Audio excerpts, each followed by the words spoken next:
Good morning. Today is Wednesday, October 22nd. Thanks for joining us on Up to the Minute. I'm Dr. Lana Pigao, Communications Director at Northwest College, and taking on hosting duties with me this morning is Miss Sade Campbell. She's Enrollment Communications and Social Media Manager. That's a mouthful. It is. It is. I negotiated part of my salary. How many words were in my title? If only we could do that, right? I got the longest the title ever. So how'd you get here? This morning the weather was so wonderful. It's wonderful, but apparently it's supposed to be temporary. I don't know. I feel like we don't really it's not until November, and even then it's still kind of people are in flip-flops at Thanksgiving. I know, that just saddens me. It does. Well, anyway, Sade, how are you this morning? I'm doing well. How are you? October is officially November is RSVPing. It's right there. It's on our neck. That's right. That's right. I'm already eating most of the chocolate that I bought for Halloween anyway. Well, go ahead and tell everyone how they can find us on social media. Yes, you can find us on Houston City College's District Facebook page and YouTube. We're also on X, LinkedIn, and on HCC TV at noon, 5, and 10 p.m. Monday through Friday. Yeah. And later in the show for Good Works Wednesday, we'll learn about an important upcoming workshop about misinformation in an election season. I like to say some of it is also disinformation. Yeah. And you know what? Sometimes it's too much information. Oh my goodness. People don't know how to cut through the noise. That's exactly it. But first, we're joined by Kristina Pérez, Development Director of the HCC Foundation, and HCC Alumnae, D.L. Johnson. They'll be with us after this short pause. Well, welcome back. Joining us is Kristina and DL. Welcome. Thank you. So, Kristina, let's start with you. The foundation has been doing some great things recently. I mean, you guys have been bringing in all kinds of donations, which has been wonderful. But recently, you partnered with PepsiCo Foundation. How's that going? What happened? Oh my gosh, it's one of my absolute favorite relationships. The PepsiCo Foundation actually reached out to HCC, to the Southwest College president back in 2020. That was before I started at the foundation, but they wanted to offer a grant for $600,000 that would fund scholarships for students here at HCC to help change lives. And they've been continuing the scholarship every year since then. And it's an absolute wonderful partnership that we have, and they've helped hundreds of students and to date have given over $1 million. Wow. What programs are impacted by this partnership? That's a great question. They had very specific programs that we've tailored over the years and actually expanded some and removed some that really didn't apply. But they're looking to fund students that are coming from very significant situations to help them get a pathway to a better life and be successful. But they're also looking for funding programs that are in the same space as them. So in a sense, a student could go work at PepsiCo or would qualify for a job. It's not that they have to or they're guaranteed, but it's just part of the partnership. So they're funding those types of programs like logistics, cybersecurity, industrial maintenance, truck driving, business, accounting. So, I mean, it's a lot of different options.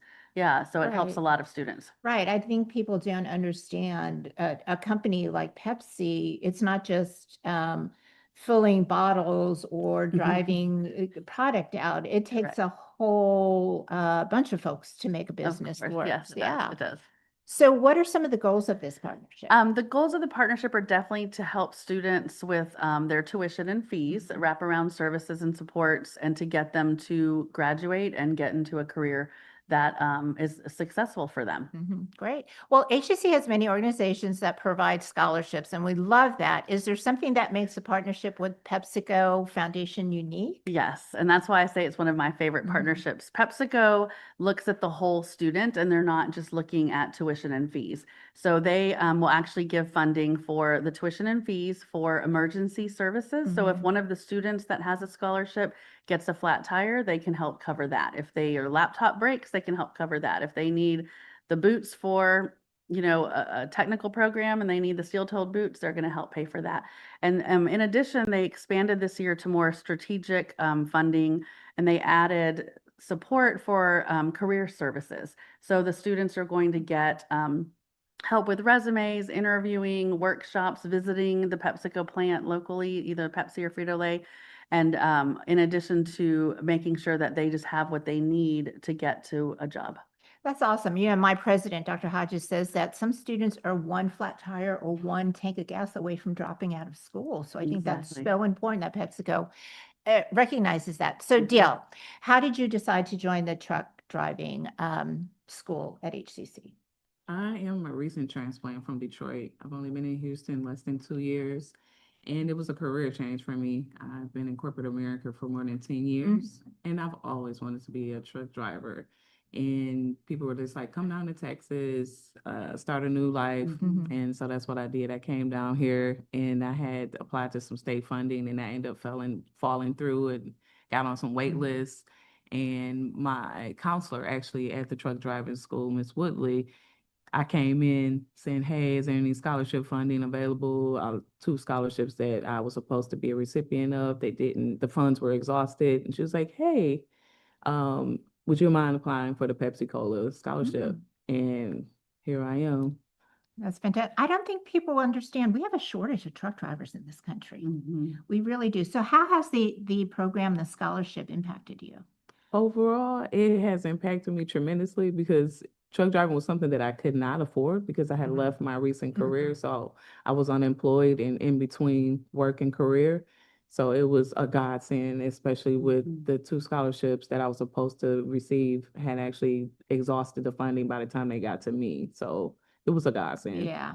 So how did it feel when the HCC Foundation reached out to you that you were selected for the scholarship?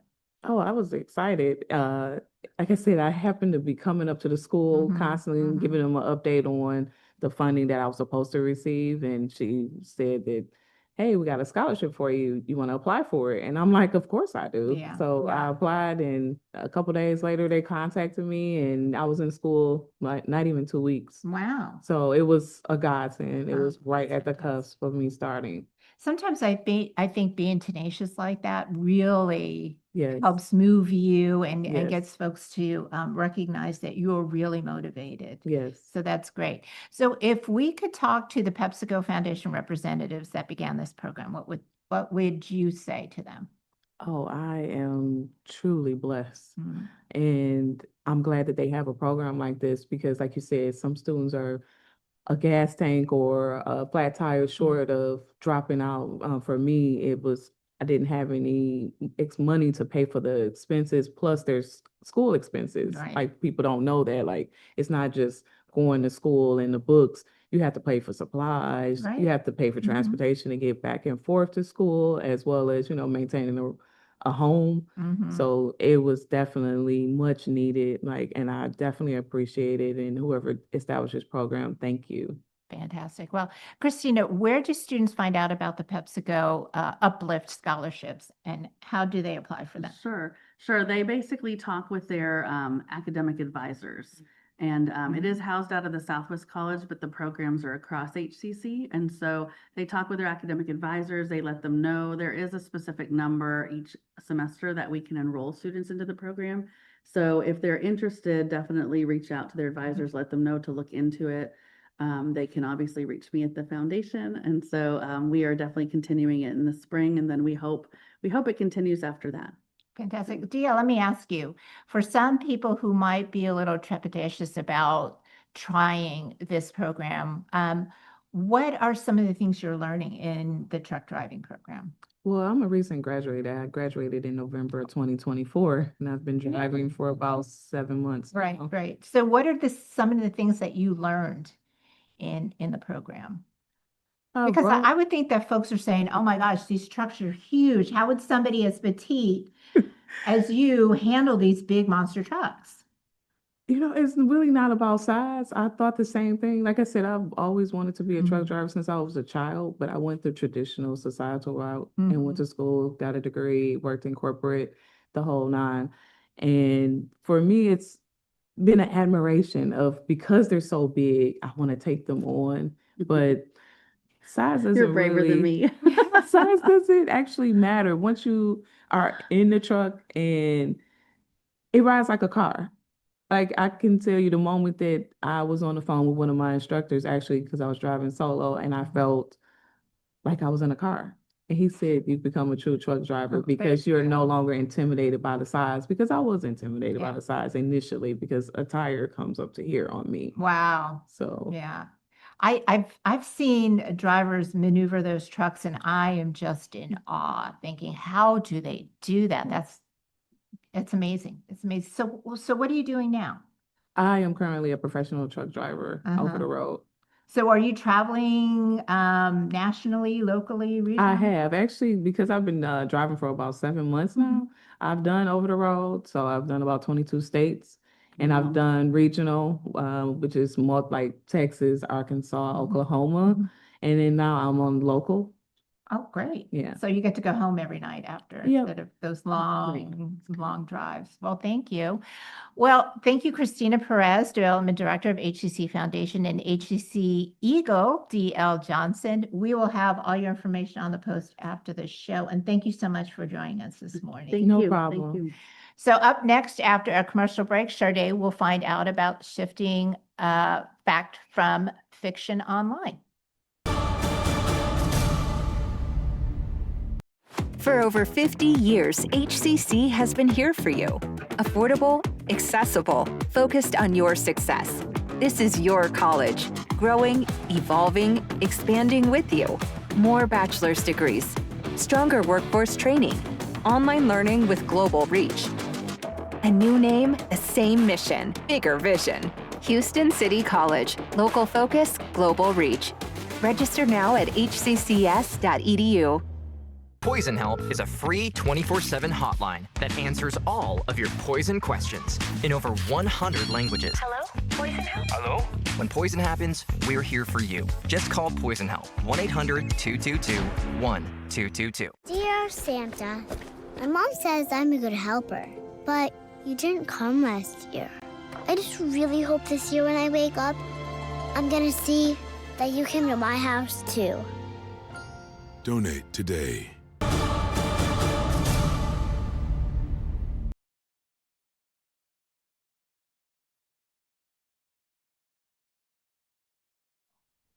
Welcome back. Pleased to have our second guest on the show. We are living in a time where being an informed citizen is so important, but perhaps more difficult than ever. HCC is sponsoring a Media and Information Literacy Week starting October 27th. And this is the topic of our Good Work Wednesday segment with Dr. Nicolas Rangel Jr., who is the director of the Honors College at our Central Campus, as well as Rosalyn. Now, I sat next to you all this time and I didn't ask. Tinnin. I wanted to get it right. Rosalyn Tinnin, who is the director of the Center for Civic Engagement and who will tell us all about what they have planned. I want to welcome both of you to the show. Rosalyn, I want to kick things off with you because the Center for Civic Engagement has been around at the institution for a while, but you all have recently been able to get a grant to scale your program. And so for those that don't know, what is the focus of the Center for Civic Engagement? Yes, so the Center for Civic Engagement started around 2017 as a faculty initiative to promote democratic citizenship and civic education. It kind of operated in an informal fashion, really kind of left up to faculty leadership. Dr. Veronica Reyna, who was the associate chair of the government department at the time, led the Center for Civic Engagement up until 2023. Late 2023, we were approached by Houston Endowment about applying for a grant. They're part of their civic engagement initiative. And thankfully, we were awarded that grant. So that has allowed us to scale up the work of the Center for Civic Engagement's work across our system. And you also, in addition to the work that you all are doing with students, you also have a leadership course with HCC's community learning program that's available to the community, oftentimes for free. What topics are you all focused on? So to kind of promote our goals, we have events and activities throughout HCC, but we also have this leadership and no blame problem solving course that is offered through the community learning program. It's completely free. It's online. It's self-paced. And through that course, participants are able to gain some of the skills that we're talking about today. So that those media literacy skills, deliberation skills. How do you work with community members in a completely nonpartisan way to just address community concerns and community problems? And so it's become a very popular course, particularly among our students, but it's open to the public. Faculty and staff have also taken the course. And so those are some of the skills that you can gain from that. So we see most of what we experience is very disparaging discourse online. We see it, we are either scrolling past it or we are engaging in it, unfortunately, as communities who arguably don't have the tools to do exactly what you said, to be able to engage in a nonpartisan way, learn the ideas, be able to state yours with confidence, but not with the tension and existing intention, right? I think one of the things I remember reading in a book was about how good elected officials know how to exist in the tension, and that's that space. But a lot of what you all have planned is helping students with this, with Media and Information Literacy Week, because step number one to be able to engage in that discourse is to be informed. Absolutely. So what do you all have planned? So we're going to kick Media Information Literacy Week off with a presentation by Mark Strama. He's a former member of the Texas House of Representatives, and he's also the director of the Strauss Institute for Civic Life at the University of Texas at Austin. And so he's going to be helping us separate fact from fiction when it comes to voter turnout in Texas, really kind of giving people an opportunity to really understand what a civic life, what does civic health look like in Texas? That'll be followed by a couple of presentations, one virtual, one in person, on AI and information literacy. That will feature one of the government faculty, Tom Hames, as well as one of our HCC librarians, Alexandria Almastica. And then following that, we will have my colleague here, Dr. Rangel, on a panel with another one of our librarians, Sean Anderson, and they will be investigating misinformation, disinformation, and voting. So we have a jam-packed week of activities. Yes, and Dr. Rangel, she gave you the ally hoop in basketball terms. So we're going to cut to you. You are part of a panel discussing misinformation and disinformation during election seasons. Why is this topic so particularly important to you, and what do you hope attendees take away? So as director of the Honors College, I deal with students who are typically considered elite, and I think that's a misnomer. I deal with students who hold many of the same beliefs and thoughts as other students, and consequently leaves them subject to the same misinformation and disinformation. So I remember we have a lounge at the Central Campus. I was casually hanging out at the lounge last semester, and the students were sharing with me a TikTok video, because that's where the students get their information, that alleged that there was a tunnel beneath Michael Jackson's Neverland Ranch that led directly into Sean P. Diddy Combs' mansion. And my students were insisting to me that this was real. And then one of my students said, and see, it's even backed up by CBS News. And I had to explain to them why the video was false, what was in it. Our students are subject to the same forms of misinformation and disinformation as the general public. And consequently, if our goal is to promote a more engaged citizen, and I think our goal has always been to produce a citizen student, they need to be better aware of misinformation and disinformation and the impact that has in their lives, even beyond the elected. I think students are very intimidated by electoral politics. And sometimes when we discuss it in other terms, like, for example, the non-existing connection between Sean Combs and Michael Jackson, it makes them better aware of how they are subject to being so easily misled. That is great information to take us out in a call to action for Media Information Literacy Week that is being hosted by the Center for Civic Engagement. I want to thank both of our guests for giving time today to us. And if you want to learn more about the programs that are offered during that week, please check out the post after the show for more details. Thanks so much for joining us. Thank you for having us. Thank you.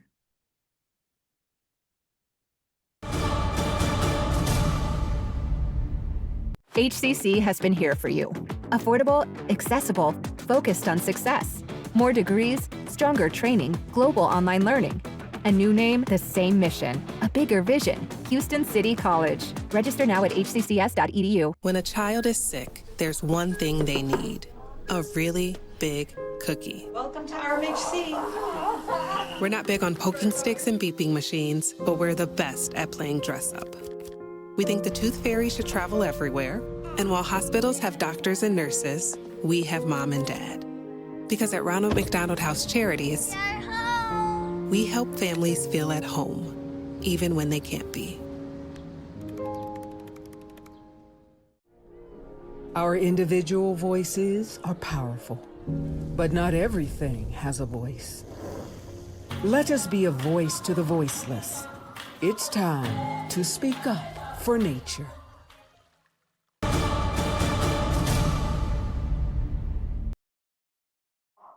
Welcome back to Up to the Minute. Now on to news, events, and announcements. It is National STEM Day soon. Join us as the HCC Central Library, Student Library Advisory Council, and Central Science Club present a special event in celebration of National STEM Day, cultivating innovation, technology, and sustainability in agriculture. And that is Thursday, November 6th from 10 a.m. to 3 p.m. at the HCC Central Campus. For a link to register, check out our post after the show. And we are having a speech tournament coming up, Sade. Yeah, one of my regrets in high school was that I didn't join the debate team. I did I was on the debate team. I should have, because that helps you process information and develop your arguments. So this is an amazing opportunity for students. On the tail of the interview we just did around Media and Information Literacy Week, our annual speech tournament is happening. Speak up, speak out, and make your voice heard at HCC's annual speech tournament happening Saturday, November 15th from 8:30 a.m. to 2 p.m. at our Northline campus. Details will be posted after the show. Yeah, and Houston Reconnect Degree Completion Program is underway. Houston City College understands that sometimes life just happens. If you are 25 years of age or older and left college just short of finishing your workforce certificate or associate degree, we can help you finish what you started. And scholarships are available. Reconnect Houston, visit hccs.edu/reconnect, and we'll have a link in our post after the show. And Southeast College is having a fall festival. They are having a fall festival happening Friday, October 24th at their East Side campus. But I think I want to skip ahead a little bit right into from Reconnect, because spring registration is open. And this is a perfect opportunity to get back into school. The registration period is open for you to start this spring. We have our winter mini starting in December, 3 week courses, and also what our course schedule starting in January. We offer a variety of links for our courses and start dates and in-person and virtual options. Register early to get your preferred class. To learn more about our programs, our start dates, and options to cover costs, please visit hccs.edu/apply. And Reconnect really is a great program. I mean, you have no excuse now to come back to school. We want to help you get where you need to go. And coming up tomorrow, we'll discover the music of Marshall Falcon and take a visit to George Washington's Mount Vernon. So thank you for joining us. Thank you, Sade. We'll see you next time.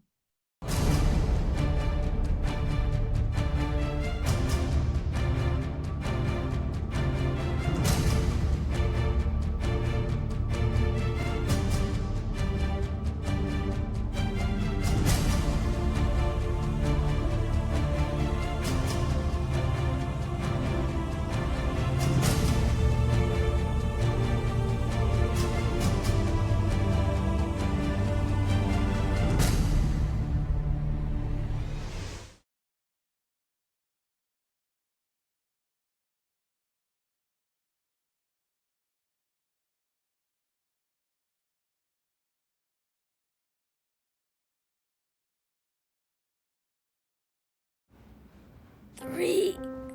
Charlie, you're gonna be late.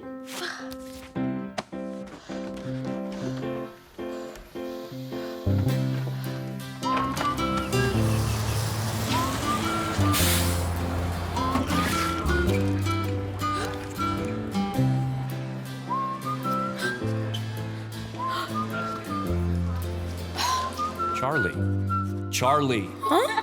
Hey. Hey, Invisinerd!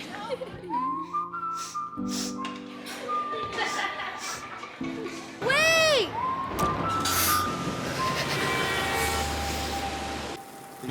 slow it works. We can't live like this. We have to do something.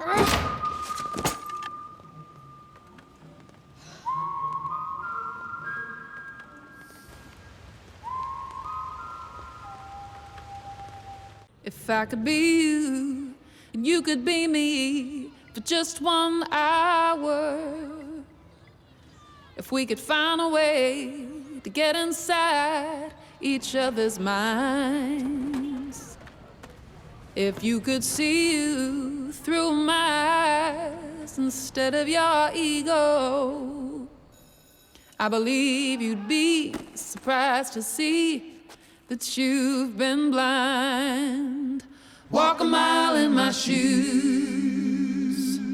Walk a mile in my shoes. Yeah, before you abuse, criticize and accuse. Walk a mile in my shoes.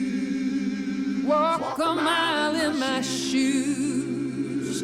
Well, before you abuse, criticize and accuse. Walk a mile in my shoes.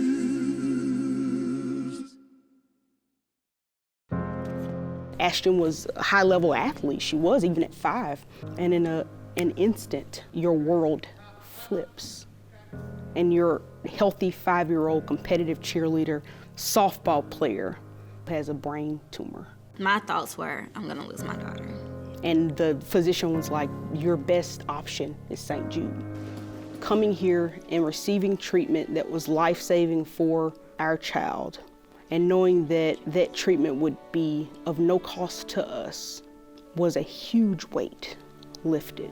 You can be present 100% here for Ashton. That meant the world to us.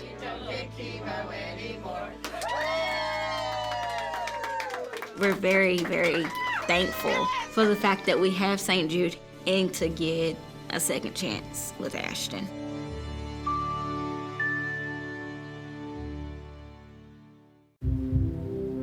Why is just a starting line, for the true self blooms only when we find our purpose. What makes us tick? Below the surface. My why is diversity and unity, a safe space in my community. Living with sincerity, giving every day my everything. With my why, I stand strong, seen and supported all along. For some, their why is a summer under stars, memories and moments, connections near and far. Why is the before work hustle and after school home, a section of my block, a corner to call my own. Our reason why is united, undivided, seeking understanding. Here, a handshake is a promise. All our hearts are dancing. Laughing is our song. It's kinship, friendship, tide rising with the ship. It's a million faces in a mirror, and everyone belongs. Find your why for a better us. Play Eric Amarolla's Race Day Mix.